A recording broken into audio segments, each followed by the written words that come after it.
Hello, and welcome to the Smart Injury Doctors Podcast, the injury market's top program for doctors, lawyers, and insurers who want to gain greater insight on how to improve patient recovery results and deliver better services in the U.S. injury market. Please welcome your host, Dr. Jeffrey Allen Kronk.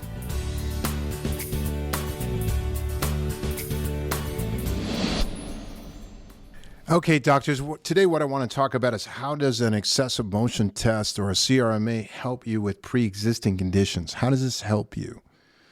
Well, first of all, you got to understand with pre-existing conditions, it's very important to understand four terms. And the terms are active pre-existing condition. That's an active condition that the patient is already under treatment for. So let's say that I have a broken right index finger, okay, and I've now injured my finger in a car accident, my right index finger, but prior to that, I broke it in a baseball game 2 weeks earlier. Okay, I have an active pre-existing condition to the same area. Now, if the injury was to the same area, the exact same area, then I could aggravate. Aggravation is a new injury on top of an active pre-existing condition. And an aggravation would make that injury worse. Or I can have a dormant pre-existing condition. A dormant pre-existing condition is just that. It's a condition that's dormant. It's not under active treatment. It's not being treated. Dormant pre-existing conditions raise the value of a claim. So if, let's say I have a very feeble woman that basically is just shot. I mean, she's osteoporotic. She's just shot, but she's getting along just fine. But boy, her body is just on the edge of one little thing could throw her over the edge, and she could be completely disabled. She's just waiting for that one thing, and guess what? I was that one thing then that day, and I hit her in the crosswalk. She fell down. Man, tiny little bit of impact, lot of problems. Okay, why? Because she had a ton of dormant pre-existing conditions. And those pre-existing conditions predisposed her to a small force, causing a lot of problems. So you have an active and dormant pre-existing conditions. You have an aggravation. Aggravation is an injury on top of an already existing injury. What's an exacerbation? An exacerbation is when you basically lightly, you don't re-injure the area, but you do light it up just a little bit, but it's temporary.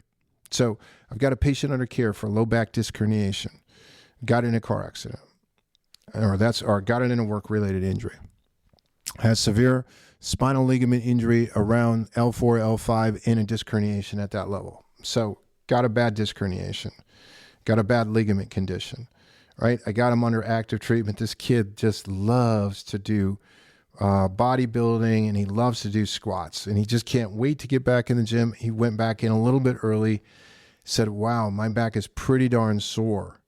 Okay, it's sore for a couple of days. He had an exacerbation. He didn't re-injure something. Now, how would I know if he injured it?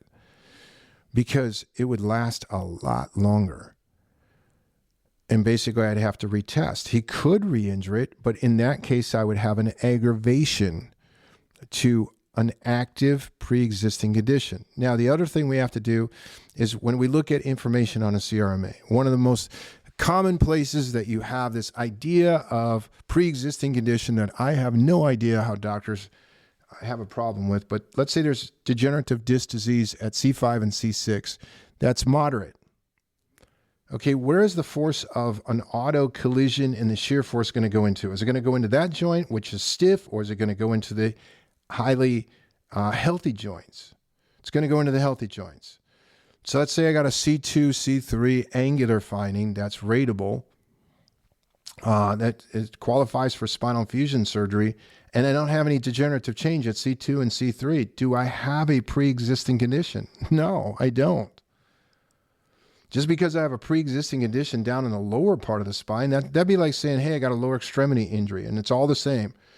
So if you don't separate the parts in the neck, then it is all the same. So if you said I got a lower extremity injury and a person damaged my knee, and somebody said, well, look at all that degenerative ankle in your ankles, you got a lot of degenerative change in those joints, and that's what's causing your lower extremity pain. Okay, you would think that is asinine. I mean, you would just go, wow, you wouldn't even accept that. But today it gets accepted. It gets accepted, and doctors are going, oh my God, I don't know what to do with it, because they did have degenerative change at C5 and C6, even though they have severe ligament injury in the upper cervical spine where there is no pre-existing condition. So that dormant pre-existing condition down below did predispose the upper part of the spine to more damage. And if you understand how to explain that, and you understand the truth of that, again, you dominate the market.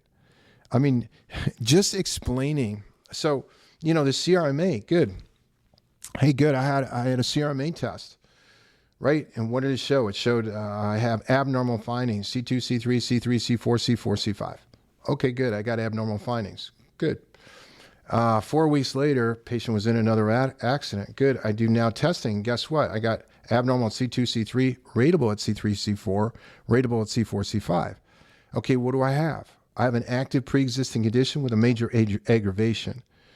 And I can differentiate easily what the differences are. Now, if what I'm saying seems like, wow, that sounds right, man, if you want to be in this injury space, and not knowing this stuff and not having a great grip on it is killing you financially. It's just killing you financially. It's killing you in depositions. It's making everything a lot more complicated for you. So, of course, you want to know that the excessive motion test, or CRMA, is one of the best conditions that you have on pre-existing condition. I'll give you another example of it. Okay? If you have a disc hernia, all the attorneys in the market want disc. Got to have an MRI, But they don't realize an MRI or a disc herniation on MRI is considered to be a pre-existing condition. And it's considered to be a pre-existing condition because if right now I took out a hammer and I hit you with a ball-peen hammer in your index finger, and you said, oh, damn, Dr. Cronk, you just broke my finger. I said, no, I didn't. You go to the medical doctor, they send you to the radiologist. The radiologist says, yeah, you got a stress fracture in your finger. You can come back and say, hey, I'm suing you for a stress fracture in your finger. I'm going to say, no, I didn't cause a stress fracture in your finger. There's a lot of things that could cause a stress fracture in your finger. It's a pre-existing condition. And you know what? Your attorney would have a hell of a time countering that. And you might too, until I tell you this simple truth. The only way that you don't have a problem countering that is if somebody documented the damn skin injury, right? When I split the skin wide open with the ball-peen hammer and you documented that, now that's consistent with what that mechanism would have delivered, even clear down to the bone. If you have a disc herniation from an auto accident, there's no way that the force just herniates the disc. Okay, there's no smart bomb of energy that just goes to the disc. There's a whole lot of support ligament that surrounds the disc that's supposed to keep the disc from herniating in the first place. And if it's not damaged, it's considered a pre-existing condition, that herniation. Now, it doesn't mean you couldn't aggravate it. You can aggravate a dormant pre-existing condition, but it's not a new injury. So how does CRMA help? It helps to show that the disc herniation was part of this new injury. And again, if this is something that's foreign to you, man, get more training on it. Please get more training on it, because your income can skyrocket. But doctors that basically understand spinal injuries and can do 3 things with them. 1, work them up properly. 2, treat them to incredibly good results internally, just with them. Hey, I'm a chiropractic center. This is all we did. And then 3, can document simply so everybody can understand your documentation. You should be the highest paid doctors in the market today. Doctors, I just wanted to touch in on how does excessive motion, or CRMA, help you handle pre-existing conditions. Again, I really appreciate what you do for a living. If you have more interest in the Smart Injury Doctors program, you're listening out there, just check us out at www.smartinjurydoctors.com. Get a hold of us. We'll demo what we do, how we do it. For those of you that are really good at these injuries, I appreciate your time, your attention.